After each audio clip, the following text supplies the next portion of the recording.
Boa tarde a todos. Eu cumprimento o senhor presidente dessa casa, Bruno Lorenzutti. Estendo o meu cumprimento aos demais vereadores, aos munícipes, lideranças religiosas que se encontram presentes, aqueles que se encontram de modo remoto nos assistindo nesse momento, onde nós estaremos abordando essa temática tão latente para o nosso município de Vila Velha. Gostaria aqui de estender ainda o meu agradecimento ao minha ex-aluna, a Val, que se encontra, ao meu sócio, doutor Abraão. Nós vamos estar abordando sobre a implantação de medidas e informação à gestante e parturiente sobre a Política Nacional de Atenção Obstétrica e Neonatal, visando principalmente a proteção destas contra a violência obstétrica no município de Vila Velha. Este tema já é notório, já é de conhecimento, que muitos não detêm esse saber, desconhecem o que é violência obstétrica. Mas é importante a gente destacar que já desde 2013 nós vamos trilhando um longo caminho legislativo que se iniciou na Câmara na esfera federal, que institui sobre o parto humanizado no SUS, que foi o primeiro passo a ser dado. E sem mais delongas, hoje nós chegamos aqui com a apresentação pelo vereador Tita desse protocolo de número 427 de 2021, onde nós abordamos essa temática da conscientização, da informação das nossas gestantes e das nossas parturientes e puérperas.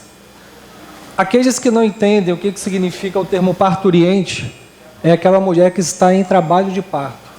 E a puérpera é aquela mulher que a placenta já saiu do corpo dela e ela ainda está em processo de amamentação. Para fins de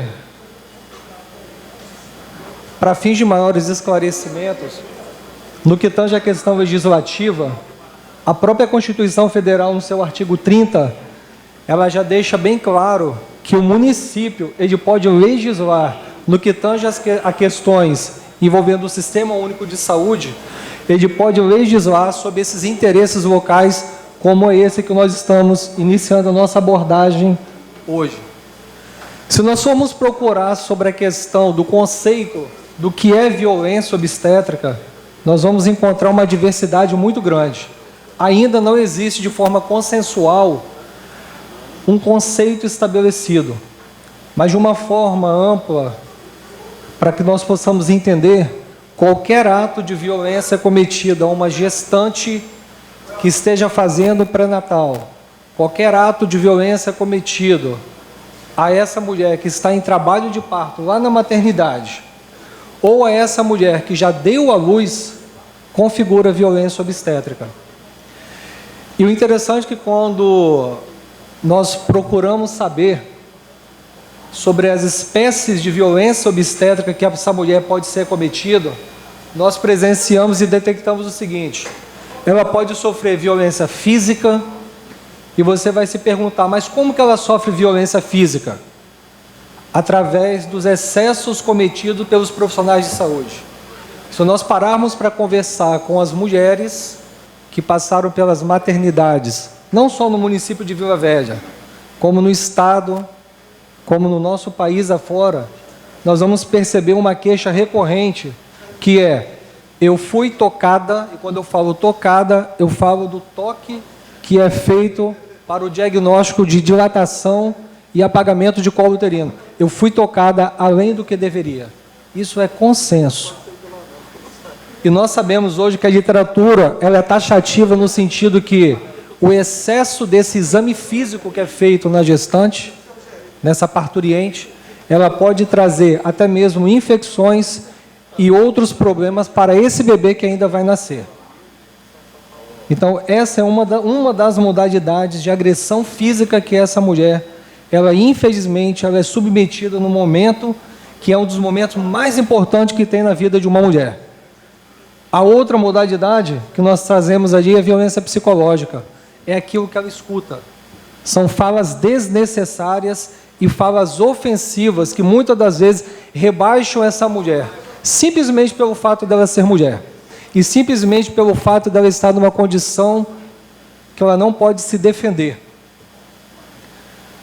Infelizmente, essa modalidade de violência, ela é praticada pelos próprios profissionais da saúde, e quando eu falo aqui profissionais da saúde, eu falo de médicos, enfermeiros, técnicos de enfermagem, aquele profissional que está servindo até mesmo o alimento no hospital, todos que estão inseridos no atendimento a essa mulher. A estatística, triste estatística, ela diz que 25% das mulheres que submeteram a parto, elas foram agredidas, ou seja, 1/4. Uma em cada 4 gestantes do nosso país já foram vítimas desse tipo de violência. Violência física, 17% delas relataram que a queixa de dor ao toque vaginal, falta de acesso a métodos de alívio da dor, sentimento de abandono e negligência, é aquele ato que o profissional vira para ele e fala bem assim, você vai ganhar um bebê sozinha, fique aí e tenha seu filho. Essa mulher se sente abandonada naquele momento. Violência verbal, xingamentos. Essa mulher, ela é vítima de palavras que a denigrem. Nós temos uma outra pesquisa que diz que o excesso de parto cesárea também é um outro tipo de violência que as nossas mulheres são submetidas. Esse tipo de parto, ele obviamente, ele é mais abundante na rede privada. Cerca de 90% dos partos que acontecem na rede privada são partos cesáreas. Já na rede pública, nós temos uma média de 56% desses partos. E o parto cesárea desnecessário, ele é um tipo de violência. O parto cesárea, ele vai colocar a mulher em uma condição de dor, de sofrimento, por dias. Enquanto que no parto vaginal, quando bem conduzido, essa mulher, ela consegue, horas após o parto, ela consegue cuidar de forma quase plena do seu filho. Entre as mulheres que tiveram parto vaginal, infelizmente, 36% dessas mulheres, elas foram vítimas de uma manobra que eu acredito que a maioria de vocês que estão me ouvindo nesse momento já ouviram falar, que é aquele ato quando o profissional, ele coloca o braço sobre a barriga da mulher e faz pressão para forçar o nascimento da criança. Essa manobra, ela é totalmente contraindicada. Isso é um ato de violência obstétrica, no qual as nossas mulheres precisam ser informadas sobre isso. E, infelizmente, a imensa maioria desconhece e acha que essa conduta, que esse procedimento, ele é normal, sendo que não é. Uma outra pesquisa ainda diz o seguinte, 12,6% dessas puérperas, essas mulheres que já deram à luz, elas sofreram violência no parto e nascimento, e 4,5% relataram não saber se houve violência. Ou seja, daquelas que sofreram violência, ela não sabe informar. Ela só ficou sabendo que ela foi violentada após algum profissional esclarecer para ela. E apenas 48,4% das mulheres detinham alguma informação sobre o que é violência obstétrica.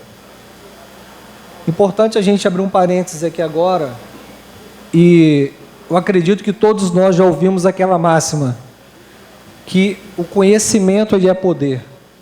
Então, por que nós temos que ter medo, ter o medo de informar as nossas parturientes, as nossas munícipes, sobre aquilo que é o natural? Mas, afinal de contas, o que seria o natural? Ela ser tratada com dignidade naquele momento, que é um dos momentos mais esperados da vida de uma mulher. Um dos momentos mais sonhados, que é o momento onde ela vai dar a luz ao filho dela. Então, nós não temos que temer. E esse é um apelo que eu faço aos vereadores dessa casa. E aqui nós temos algumas frases, que são proferidas durante o momento do parto. Eu, por uma questão de respeito às mulheres, eu não vou fazer a leitura, mas ela está aqui, ó, projetada. Nós temos frases muito piores do que essa. Se vocês pararem para conversar com alguma mulher que já deu à luz, principalmente em um hospital público, vocês vão ouvir dela, ou ela foi vítima, ou ela presenciou alguma frase extremamente indigna para com alguma cliente daquele hospital, daquela maternidade.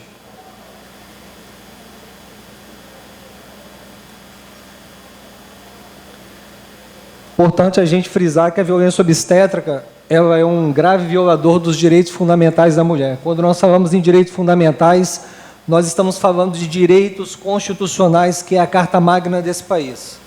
A partir do momento que nós dermos as costas para essa temática, nós estamos rasgando a nossa Constituição. Nós estamos negligenciando a nossa Constituição e estamos dando as costas para as nossas futuras mamães, para as nossas mulheres. A violência obstétrica, infelizmente, ela evidencia problemas sociais, discriminação de gênero, a falta de estrutura estatal, e a partir do momento que nós temos as nossas maternidades não preparadas para acolher, para propiciar um atendimento humanizado para essas mulheres, a própria maternidade ela já está, infelizmente, favorecendo e iniciando a violência obstétrica, antes mesmo dos profissionais. E, quando mexe no bolso, mexe com todos, não é isso? A violência obstétrica, ela acarreta, infelizmente, prejuízo ao erário, aos cofres públicos. Mas por quê? Porque uma mulher que é vítima de violência obstétrica, ela pode requerer a reparação do seu direito por via judicial. E a partir do momento que for sentenciado, o Estado, o município ou a União vai ter que arcar com esse custo. Só a título de conhecimento, em 1994, nós tivemos uma grande conquista na Assembleia Geral da Organização dos Estados Americanos, que foi a convenção onde o Brasil é signatário e o Brasil fez um pacto. Lá que está escrito no artigo 1º, onde trata sobre a questão da violência, traz o conceito de violência obstétrica. E o Brasil é signatário desse pacto internacional. E o grande clamor que nós temos hoje, o grande recado que nós temos, esta casa, este município, ele não coaduna com a violência obstétrica e não negligencia sua prática e refuta a sua execução. Acredito que essa é a grande esperança das gestantes desse município, as quais elas certamente estão ansiosas por receber a informação, e esse projeto de lei ele poderá trazer para elas essa informação tão nobre e tão fundamental para que ela possa dar sequência aos direitos fundamentais. Agradeço a presença de todos e desejo uma boa tarde. Estou aberto para perguntas. Por mais que eu tenha tido esse acompanhamento junto com a minha esposa, nos dois partos eu fiquei assim, surpreso. O que acontece, né? As condições, as dores, né? Cada mulher muitas vezes reage de uma forma. Então também não teria que ter um trabalho, como o senhor disse aqui, para separar o que realmente é violência física, psicológica, também do que realmente é efetivamente o que acontece no parto, porque muitas vezes a mulher vai sentir uma dor, ou vai sentir uma situação que aquilo é natural, e muitas vezes o médico vai falar para ela assim, o que você está sentindo, de forma educada, de forma amável, de forma acolhedora, isso aqui é natural. E muitas vezes ela vai achar que não, porque por falta de desconhecimento. Como é que o senhor vê essa solução, esse ponto de equilíbrio? Lógico que é com informação, né, com conhecimento. Né? Muito importante a sua pergunta, ela tem que vir já desde o pré-natal. Desde a primeira consulta de pré-natal, o profissional ele tem que ir já preparando essa mulher para que ela possa ter um parto vaginal com as menores intercorrências possíveis. Eu sempre costumo dizer até para os meus alunos na academia o seguinte: o parto ele começa na mente. A mulher ela vai idealizar o parto que ela deseja. E nós sabemos que a dor é um elemento subjetivo. A dor que eu sinto, você pode sentir, mas em mim pode ser maior e você pode ser menor. Só que tem um detalhe muito importante. O próprio manual do Ministério da Saúde, que trata sobre a questão da atenção obstétrica, ele já traz tanto estratégias para minimizar essa dor de forma não farmacológica, ou seja, eu não preciso de nenhum medicamento. E, obviamente, se aquelas estratégias não farmacológicas elas não lograrem êxito, eu vou migrar para a estratégia farmacológica.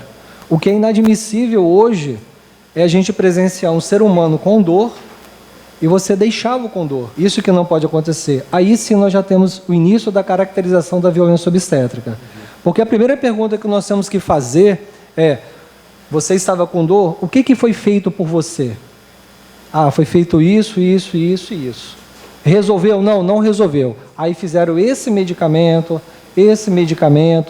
medicamentos, obviamente, que não vão atrapalhar o processo de nascimento. Porque nós sabemos que existem medicamentos que podem até causar parada respiratória na criança, imediatamente após o parto, podem prolongar esse tempo de parto, mas nós temos medicamentos que podem suprir essa dor dessa mulher sem necessariamente causar intercorrências durante o parto. Doutor, uma dúvida. O senhor mostrou aqui para nós percentual de 90% de parto por cesárea em unidades particulares. Seria isso um absurdo ou seria isso uma opção de quem procura a unidade particular? Porque é bem elevado. E assim, eu, leigo no assunto, tenho dificuldade de entender que uma unidade particular consiga fazer isso por vontade própria. A primeira questão que a gente deve pontuar para responder, a partir do momento, é a falta de informação. A partir do momento que um profissional ele vira para sua cliente e fala o seguinte: olha, o parto cesárea a gente consegue agendar. Eu não vou te tirar de uma festa de aniversário, não vou te tirar de uma confraternização qualquer.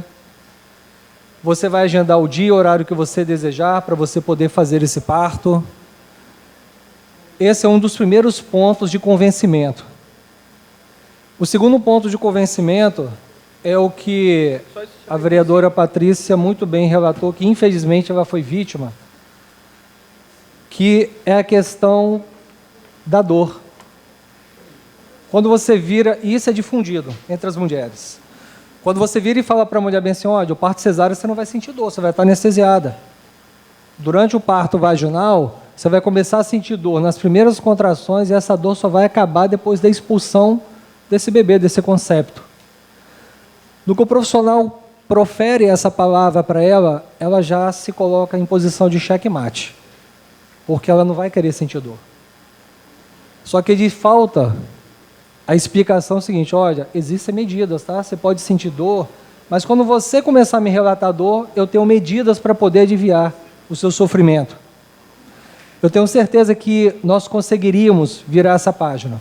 E o próprio Ministério da Saúde, dentro das políticas, ele já vem instituindo isso.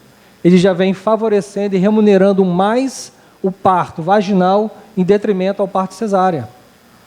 O que nós não podemos deixar de falar aqui, apesar de ir de encontro àquilo que os profissionais da saúde gostariam de ouvir, é que o parto cesárea é até mais cômodo para o profissional. Porque eu sei a época que eu posso viajar, eu não vou ter parto agendado naquela época. Agora, se eu tenho uma cliente no meu consultório e essa cliente ela pode entrar em trabalho de parto a qualquer momento, como é que eu vou viajar? Como é que eu vou poder me distanciar desta minha cliente? Mas existem meios, que você pode delegar isso a um outro colega. Só que nós sabemos que, infelizmente, tem a questão financeira, que pesa muito. Eu vou deixar de receber e vou passar para você, ou eu vou passar um grande percentual para você. Então, existem muitas questões por trás dessa decisão e dessa indução para que essa mulher tenha o parto cesárea. Se nós trabalharmos direito essa gestante, desde o princípio, desde a primeira consulta de pré-natal, convencendo-a de que o parto vaginal ele é o natural, ele é o fisiológico, o corpo dela foi preparado para isso, e que ela vai ser preparada para isso ao longo das, no máximo, 42 semanas de gestação, para que tudo transcorra de uma forma favorável, ela vai se sentir mais segura. E se ela não sentir medo, a dor dela vai diminuir substancialmente, porque o medo ele é um dos grandes componentes da dor. Infelizmente, o medo ele vai liberar o gatilho da dor. e aí isso vira uma bola de neve, infelizmente. Aquele cartãozinho da gestante que recebe na unidade de saúde, aquele livrinho que vem de vacinação, ele explica do primeiro dia de nascimento da criança até quando a criança já está em idade adolescente. Eu não sei se a CRM, junto com o CRM obstetrício, já está tratando um livro desse, porque eu acho que se trouxer essa explanação para essa gestante de como seria um parto natural, um parto cesárea, explicando do primeiro dia até o nascimento, eu acho que assim diminuiria o medo também, porque a gente já fica naquela ansiedade, né, de ter o filho no braço e também toda aquela expectativa para aquele momento. Eu não sei se já estão tratando dessa situação, dessa forma, porque eu não sei se o senhor já viu o livrinho da gestante, pelo menos no Sul, é um caderninho que você abre, só anota ali a data e não tem muitas explicações, não fala muito sobre o assunto. Essa questão ela poderia ser muito bem tratada em palestras. Na atenção primária em saúde, dentro da questão dentro da estratégia de saúde da família, né, onde nós temos nas comunidades equipes de saúde que vão até o domicílio. Essa mesma equipe, ela tem momentos que ela procura captar a gestante, trazer para o auditório da unidade de saúde e aí nesse ato que é feito as orientações. Então esse é um momento muito propício. Por quê? Ela vai estar ouvindo essas questões tanto de cuidados durante o período do pré-natal, como também de cuidados com o seu futuro bebê. E ela poderá tirar suas dúvidas. O que nós precisamos fazer é valorizar essa estratégia, valorizar os profissionais, valorizar esse momento, que é um momento educacional e que a nossa população tanto precisa.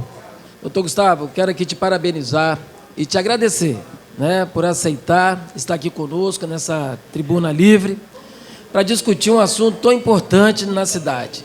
E são informações, Gustavo, que a maioria das mulheres do nosso município não tem essa informação, né? Principalmente nas maternidades do município de Vila Velha, tanto municipal, tanto particular. Eu gostaria de fazer você duas perguntas, né? A primeira pergunta você pode responder, né? Depois eu faço a outra.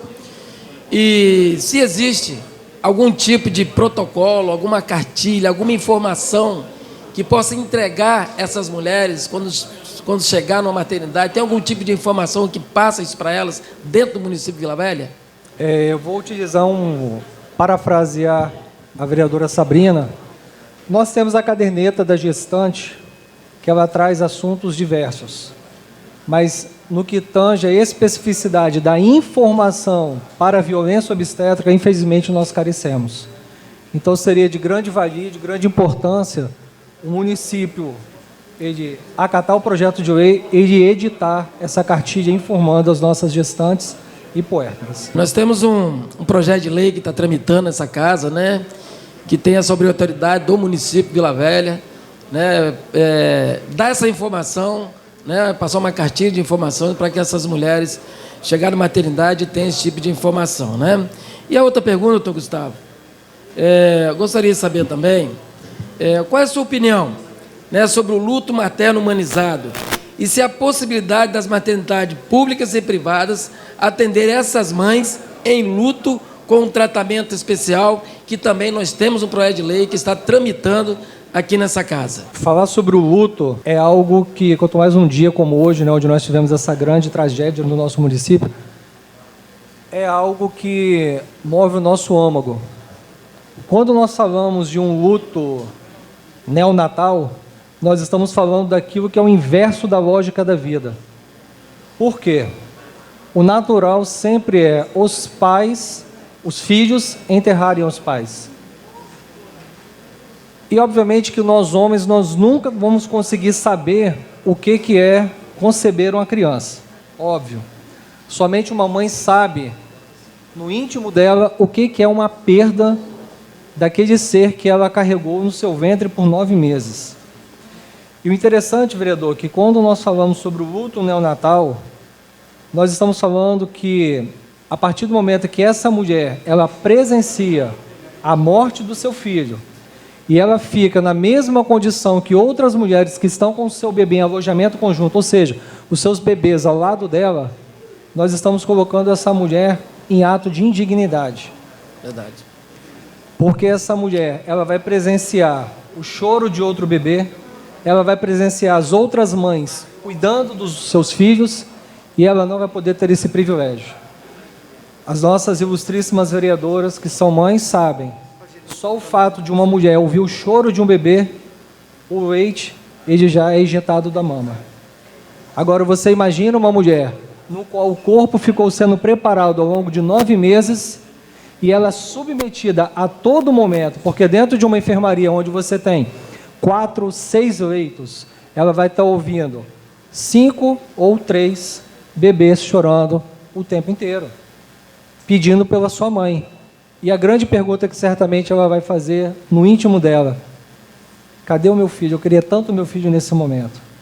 Então, nada mais justo, nada mais humano do que nós separarmos essas mulheres, tirarmos ela dessa condição, colocarmos ela em uma área separada da maternidade e, obviamente, com todo o atendimento de uma equipe multiprofissional, onde ela vai poder chorar, alguém vai estar do lado dela segurando a sua mão, explicando como que ela vai poder passar por esse período de luto, quais são as fases do luto que ela vai poder passar. Então, seria um grande avanço para o nosso município, se nós conseguíssemos aprovar e instituir uma norma municipal dessa natureza.